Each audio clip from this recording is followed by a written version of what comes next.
While loop के बाद dart हमें फोर लूप भी प्रोवाइड करता है। फोर लूप और वाइल लूप में डिफरेंस ये है कि वाइल लूप में आप उसे जो कंडीशन बताते हैं उस कंडीशन को मैनेज भी आपने करना होता है। उसकी आइटरेशन में काउंटर, जिस तरह हमने प्लस किया, प्लस प्लस काउंटर किया, वो आपने खुद मैनेज करना होता है। फोर लूप एक ऐसा लूप है जिसमें आप उसको जब डिक्लेयर कर रहे होते हैं फोर लूप को, यानी फोर लूप की बॉडी जब आप लिख रहे होते हैं, उस बॉडी के पैरामीटर्स के साथ ही आप उसे बता देते हैं कि कैसे शुरू करना है, कितनी देर तक रखना है और किस तरह इंक्रीमेंट करना है। यानी हम पिछली एग्जांपल की बात करें, काउंटर हमने एक लाइन पे लिखा था काउंटर की वैल्यू 1 है। फिर वाइल लूप में हमने चेक किया कंडीशन को कि काउंटर की जो वैल्यू है वो 10 या उससे कम हो। फिर कहीं जाके वाइल लूप की बॉडी के अंदर हमने काउंटर प्लस प्लस करके उसको मैनेज किया। फोर लूप की खूबसूरती यह है कि वो जब हम फोर लूप की बॉडी लिख रहे होते हैं, फोर लूप को डिक्लेयर कर रहे होते हैं, उसकी एक्सप्रेशन लिख रहे होते हैं, तो उसी के अंदर आप बता देते हैं कि शुरू कैसे होगा, यानी काउंटर की वैल्यू इस वक्त क्या है, कहाँ तक उसको रखनी है और कैसे उसको इंक्रीज करनी है। वो सारी चीज़ें हमें फोर लूप देता है। और जब भी आप प्रोग्रामिंग करते हैं तो हमारी कोशिश ये होती है कि हम फोर और वाइल लूप में जब चूज़ करें तो हम फोर लूप को प्रेफर करें, क्योंकि उसमें खतरा कम होता है कि वो लूप इनफाइनाइट लूप बन जाएगा। क्योंकि वाइल लूप में अगर आप काउंटर प्लस प्लस की लाइन को स्किप कर जाते तो वो डेफिनेटली इनफाइनाइट लूप बनता, और फोर के लूप में आप यूजुअली ये मिस्टेक नहीं करते हैं। तो आइए फोर लूप को, इसी एग्जाम्पल को फोर लूप में बना के देखते हैं कि किस तरह वो चलती है और किस तरह हम उसे आसानी से इस्तेमाल कर सकते हैं। आइए, फॉर एग्जाम्पल आप चाहते हैं कि मैं एक जुमला 10 मरतबा लिखूं और उसके बाद एग्जिट हो जाऊं। उसके लिए इनिशियली आपने जब वाइल लूप किया था तो आपने वेरिएबल काउंटर डिक्लेयर किया। उसके बाद आपने वाइल लूप में बताया कि जब तक वो 10 से कम ना हो, 10 से कम या इक्वल्स ना हो, तब तक चलाते रहो, और काउंटर प्लस प्लस किया। जब हम फोर लूप करते हैं तो फोर लूप लिखते वक्त हम बताते हैं इसे कि कौन से काउंटर, जो वेरिएबल आपने बनाया था, यूजुअली हम फोर लूप में आई, एक ट्रेडिशन है कि हम उसे आई कहते हैं, यानी आइटरेशन है, तो हम कहते हैं int i equals to let's say 1। उसके बाद आप बताते हैं कि i is less than equals to 10। पहले तो आपने उस काउंटर को डिक्लेयर किया और उसमें वैल्यू असाइन की। उसके बाद सेमीकोलन लगा के आपने दूसरी जगह पे बताया कि जब तक i 10 के बराबर या कम ना हो तब तक इसे चलाना है। और तीसरी जगह पे आप बताते हैं i प्लस प्लस, यानी जो हमने वहाँ पे, अगर मैं इसको काउंटर कर दूँ, हम कर सकते हैं, कोई इशू नहीं। Counter equals to this, counter less than equals to 10 और काउंटर प्लस प्लस। तो टेक्निकली अब हमने सारी चीज़ें एक ही लाइन में लिख दिया। बट चूंकि काउंटर एक बड़ा वर्ड है, हम यूजुअली प्रोग्रामिंग में कोशिश करते हैं कि बड़े वर्ड ना लिखें। कोई भी वेरिएबल की नाम हम यूजुअली उसी तरह लिखते हैं जिसकी रीडेबिलिटी हो। और जब भी हम किसी वेरिएबल की वैल्यू आई, जे या के देखते हैं तो हमें आइडिया हो जाता है कि ये फोर लूप की ही वैल्यूज़ होंगी और कुछ नहीं होता। तो एक नॉर्मल नॉर्म है कि आप जब भी, ज़रूरी नहीं बट एक प्रैक्टिस है लोगों की, डेवलपर्स की दुनिया में, कि वो आई, जे और के यूज़ करते हैं फोर लूप के साथ। इसके बाद आप इसकी बॉडी बताते हैं और कहते हैं कि प्रिंट कर दें आई को, जिस तरह हमने काउंटर प्रिंट किया था। उसके बाद आप प्रिंट कर दें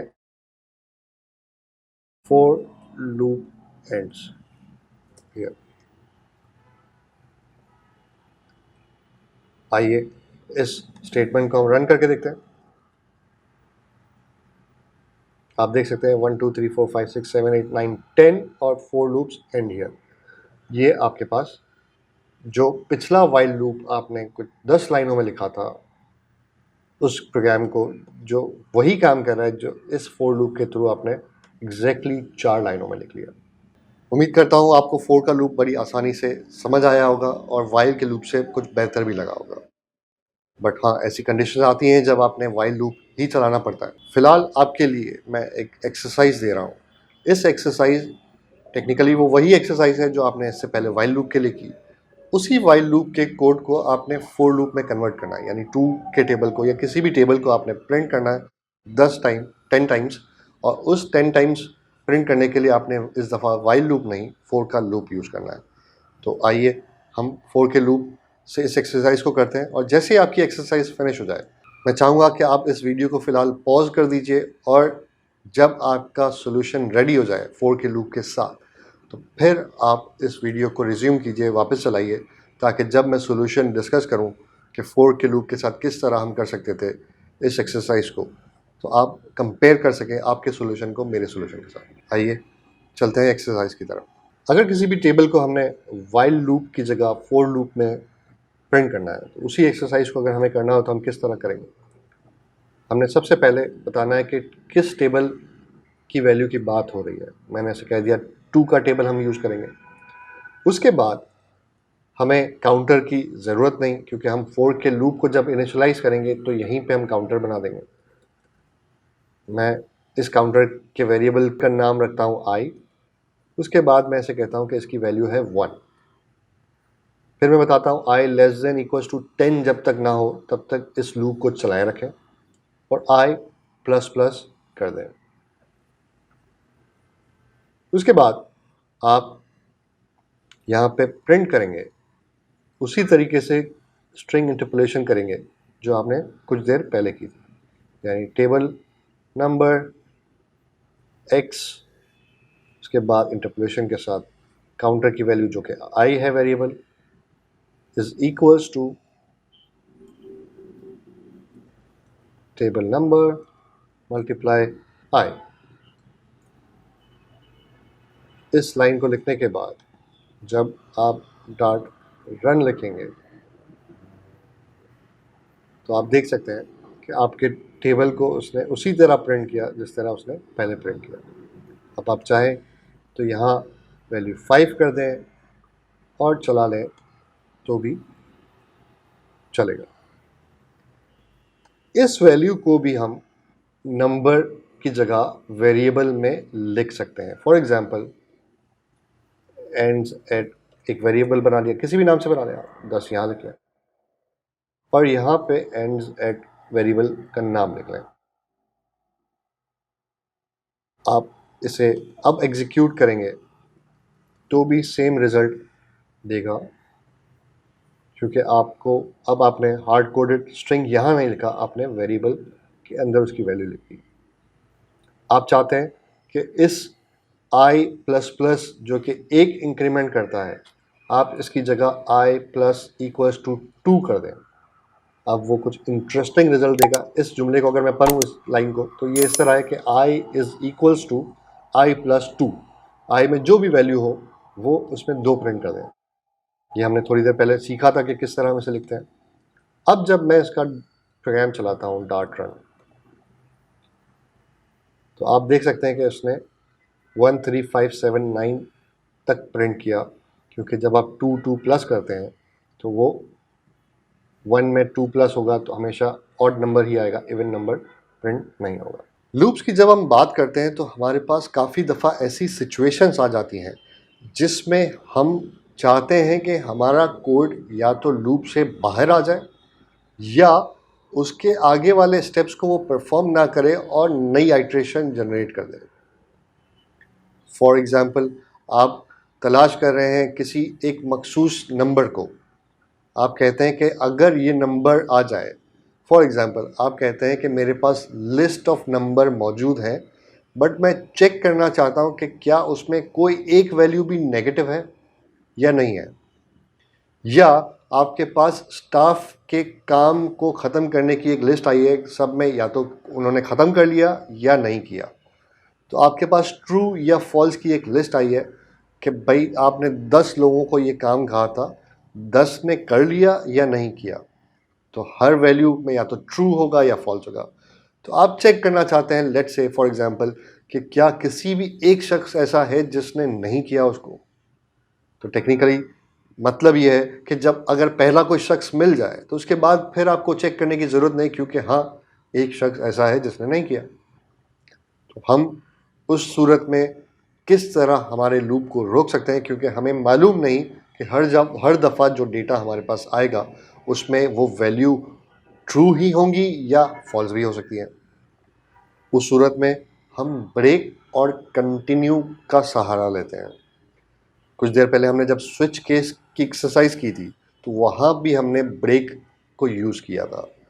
ब्रेक से टेक्निकली हम लूप्स में भी ये बताते हैं कि अगर आपको ब्रेक स्टेटमेंट मिल जाए तो हम डार्ट को ये कहते हैं कि आप आगे कुछ भी कंटिन्यू ना कीजिए और उस लूप से आप फ़ौरन बाहर आ जाइए। और अगर आप ये समझते हैं कि आपने उस लूप के अंदर रहते हुए जो अगले स्टेप्स हैं किसी एक मखसूस कंडीशन के मैच होने के बाद उन स्टेप्स को फॉलो नहीं करना, उसको इन्वोक नहीं करना, उसको चलाना नहीं, आप कहते हैं कि मैं इनके बाद वाले स्टेप्स जो लूप में लिखे हैं वो नहीं चलाना चाहता और अगली आइट्रेशन पे पहुंच जाना चाहता हूँ। यानी फॉर एग्जांपल आप कहते हैं कि जिन्होंने काम कर लिया है उनको बोनस मिलना चाहिए और जिन्होंने नहीं किया उनको बोनस नहीं मिलेगा। तो आप कहते हैं कि जैसे ही ऐसा शख्स मिले जिसने काम नहीं किया तो फिर बोनस कैलकुलेट करने की ज़रूरत ही नहीं, आप अगले शख्स पे आ जाइए। उसमें अगर मिल जाता है, उसने काम परफॉर्म कर लिया है तो उसका बोनस कैलकुलेट कीजिए, वरना वहीं रुक जाइए, आगे बढ़ने की ज़रूरत नहीं, अगले शख्स की वैल्यू को चेक कीजिए। तो इस तरह आप ऐसी सिचुएशन में कंटिन्यू का सहारा लेते हैं। जैसे ही डार्ट को लूप के अंदर कंटिन्यू मिलेगा वो उस कंटिन्यू की मदद से आइट्रेशन चेंज कर देगा, दोबारा से लूप की पहली लाइन पे चला जाएगा और नीचे वाली बॉडी अगर उसके बाद कोई है तो वो उसे एग्जीक्यूट नहीं करेगा।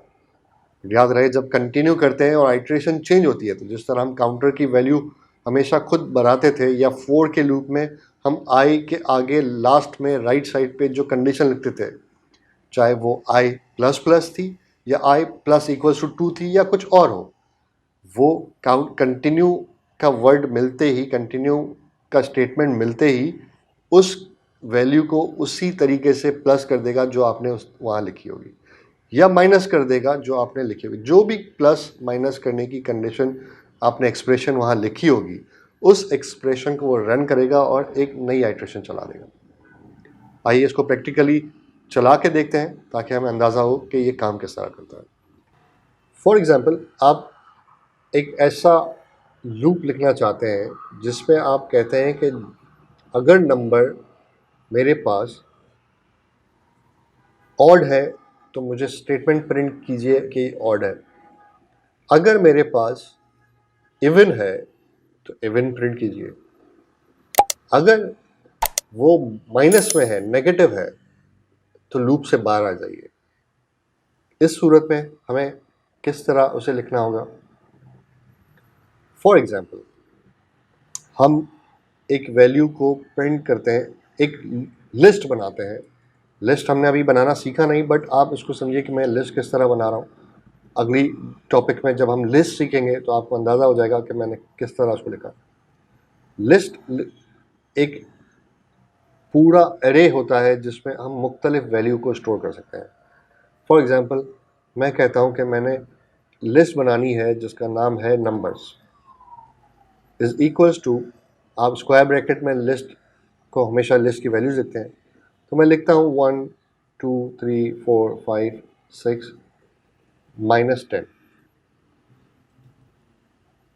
7 8 9 10। अब मैं चाहे वाइल लूप हो या फोर लूप हो, मैं दोनों कर सकता हूँ। आइए हम फोर लूप के थ्रू करते हैं। Int i is equals to 0। जब भी हम लिस्ट की बात करते हैं तो उसके पहले एलिमेंट का जो इंडेक्स होता है, यानी पोजीशन नंबर हम कह लें या इंडेक्स कह लें, वो 0 होता है। अगली दफ़ा इसकी पोजीशन जो है उस लिस्ट के अंदर सेकंड नंबर की है, बट उस सेकंड नंबर को चूंकि हमने 0 से शुरू किया था तो वो 1 तस्वर करता है। और अगर हमारे पास लेट्स से 10 एलिमेंट्स हैं तो आखिरी जो उसका नंबर होगा, एलिमेंट नंबर कह लें या इंडेक्स नंबर कह लें, वो 9 होगा। यहाँ वैल्यू से फ़र्क नहीं पड़ता। फॉर एग्जांपल ये -10 है, -10 इस वक्त 7th पोजीशन पे है अगर हम इसको काउंट करें कि किस जगह पे वो मौजूद है। बट टेक्निकली डार्ट के लिए या किसी भी लिस्ट के लिए उसका इंडेक्स नंबर 6 है, क्योंकि उसने 0 से काउंटिंग शुरू की थी। तो इसीलिए मैंने i इक्वल्स टू 0 किया, ताकि जब हम i से इस नंबर को इस्तेमाल कर रहे हों तो हमारे पास पहली वैल्यू आ जाए। फिर मैं कहता हूँ i is less than equals to, क्या less than numbers dot length, कि ये जितनी बड़ी साइज है लिस्ट की, उसकी लेंथ तक जब तक ख़त्म ना हो तब तक आपने इसको चलाए रखना है। फिर मैं i प्लस प्लस कह देता हूँ। मेरे फोर लूप को मैंने ठीक से लिख लिया है। अब मैं चेक करता हूँ कि इफ़ नंबर्स, अगर नंबर के एलिमेंट, एरे की एलिमेंट, लिस्ट की एलिमेंट को हमें एक्सेस करना हो तो हम उसका इंडेक्स नंबर लिखते हैं। फॉर एग्जांपल इस वाले का 0 है, फिर 1 2 3 इस तरह बढ़ता जाएगा। फॉर एग्जांपल अगर मुझे ये वाला चाहिए, तो जो चूँकि ये 7th पोजीशन पे है बट 0 से शुरू होने की वजह से उसको 6 कहते हैं, तो यहाँ पे अगर मैं 6 लिख दूँ तो मेरे पास ये वैल्यू उठ के यहाँ आ जाएगी। बट चूँकि मेरी वैल्यू मुझे पहले से आखिर तक जाना है तो मैं यहाँ आई लिख देता हूँ। जब मैं आई लिख दूंगा तो अब जो वैल्यू आई के अंदर होगी वो वैल्यू यहाँ आ जाएगी। उसके बाद मैं कहता हूँ अगर इसका मॉड, वैसे तो मेरे पास बहुत आसान एक मेथड है इज इवन का, मैं अगर ये लिख दूँ कि अगर इज इवन है तो मेरे पास प्रिंट हो जाए नंबर इज इवन, बल्कि मैं यहाँ पे नंबर भी प्रिंट कर देता हूँ।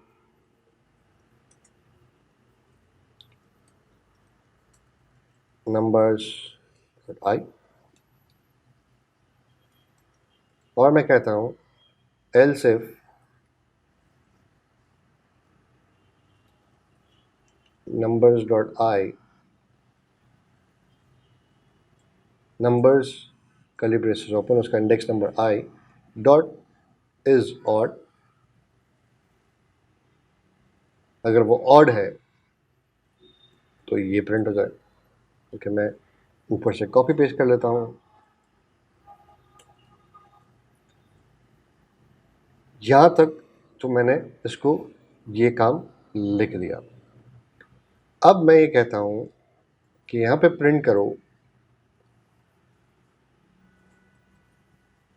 This is a negative value.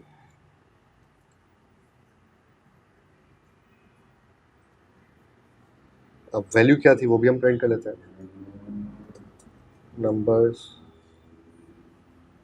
Of आई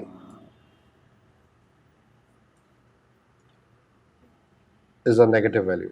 यानी मैं कह रहा हूँ कि अगर इवन है तो ये कर लो, ऑड है तो ये कर लो, और अगर कुछ भी नहीं है तो ये कर लो। आइए पहले इसको चला के देखते हैं और देखते हैं हमारे पास रिजल्ट क्या आता है। Dart run.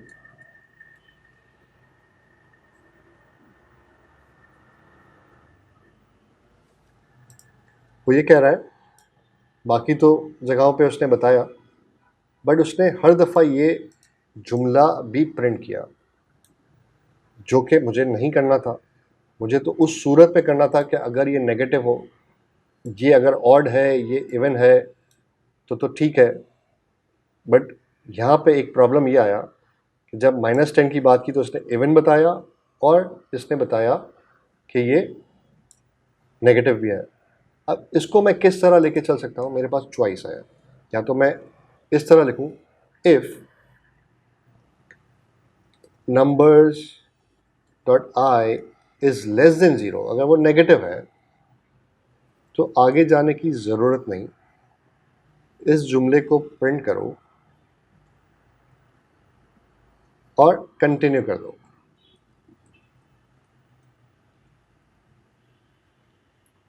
अब चेक करते हैं कि क्या रिजल्ट आता है। आप देख सकते हैं कि 10वें नंबर के लिए उसने इवन और ऑड कैलकुलेट नहीं किया और बाकी किसी के लिए उसने नेगेटिव का सेंटेंस नहीं लिखा। इसी तरह आप ब्रेक कर सकते हैं इसको कि अगर नेगेटिव मिल जाए तो रुक जाओ, आगे जाने की ज़रूरत ही नहीं, 7, 8, 9, 10 को चेक करने की ज़रूरत ही नहीं। आइए इसको भी चेक कर लेते हैं।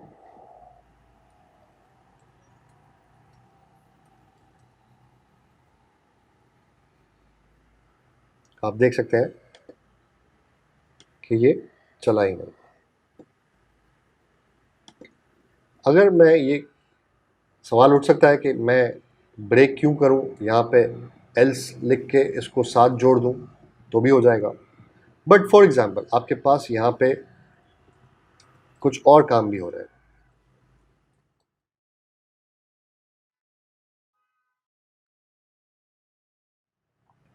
आप लिखते हैं आइट्रेशन कंप्लीट। कौन सी वाली आइट्रेशन कंप्लीट? जो भी नंबर की आइट्रेशन थी आपने एक जुमला लिखा कि कंप्लीट। बट यहाँ पे आप लिखते हैं कंटिन्यू। अगर आप कंटिन्यू नहीं लिखते हैं तो क्या होगा? फॉर एग्जाम्पल मैंने कहा कि अगर नेगेटिव है तो नेगेटिव करो, पॉजिटिव है तो ऑड या इवन कैलकुलेट करो और ये लाइन लिखना शुरू करो। बट यहाँ पे मैं कहता हूँ इसने आइट्रेशन हर जगह प्रिंट किया, हर उसमें इसने बताया कि आइट्रेशन कंप्लीट हुई। बट मैं चाहता हूँ कि यहाँ पे जब हो तो आइट्रेशन कंप्लीट ना हो क्योंकि ये नेगेटिव नंबर है। दैट मीन्स कि मैं यहाँ पे ब्रेक या कंटिन्यू का इस्तेमाल करके उसे बता सकता हूँ कि भाई बाहर आ जाइए। इसके बाद बाहर आ गए।